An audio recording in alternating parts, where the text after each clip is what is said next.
Real इस्टेटमध्ये लोक करोडपती कसे होतात तुम्हाला माहिती आहे का?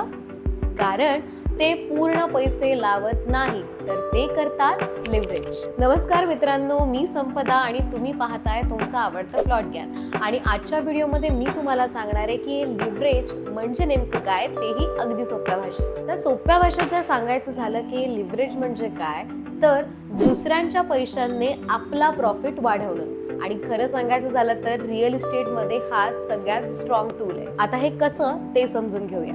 समजा तुमच्याकडे 20 लाख रुपये. ऑप्शन 1, तुम्ही काय कराल तर तुम्ही 20 लाखाचा एखादा छोटासा फुल कॅश देऊन फ्लॅट घेतला. पण ऑप्शन 2 म्हणजेच लिव्हरेजच्या केसमध्ये हे कसं होईल, तुम्ही 20 लाखांचं डाऊन पेमेंट दिलं, 80 लाखाचं बँककडून लोन घेतलं आणि तब्बल 1 कोटीचा फ्लॅट घेतला. आणि इथूनच खरा गेम सुरू होतो.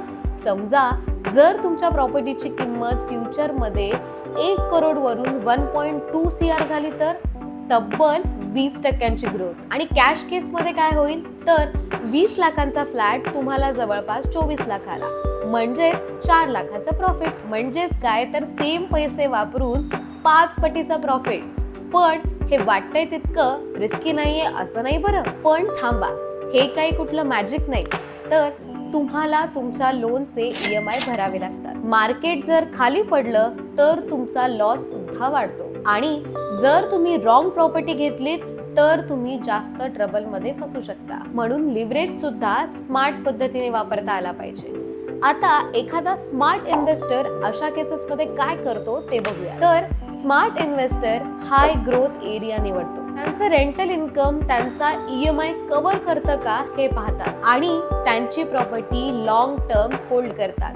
म्हणजे एकूणच काय तर रिस्क कंट्रोल मध्ये करतात, पण प्रॉफिट वाढतच असतो. एकूणच काय तर हा लिव्हरेज म्हणजे कोणत्याही प्रकारचा शॉर्टकट अजिबात नाही. तुम्ही स्मार्टली यूज केलं तर तुमच्या फ्युचरसाठी हा तुमचा एक बेस्ट डिसिजन आणि टर्निंग पॉइंट ठरू शकतो. तुम्हाला काय वाटतं, तुम्ही जेव्हा प्रॉपर्टी घ्याल तेव्हा तुम्ही लिव्हरेजचा ऑप्शन निवडाल का? आम्हाला कमेंटमध्ये नक्की सांगा.